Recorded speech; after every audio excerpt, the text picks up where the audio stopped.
Først så henter du maden. Tak skal du have. Så sætter du maden ind i bilen. Så tager du maden ud af bilen. Og så sætter du maden ind i køleskabet.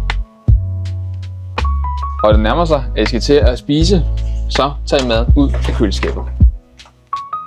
Og så læser og følger du vejledningen, som følger med. Og så sætter du maden ind i ovnen. Så tager du maden ud af ovnen. Og så er du ellers klar til at servere en imponerende madoplevelse for dine gæster. Velbekomme.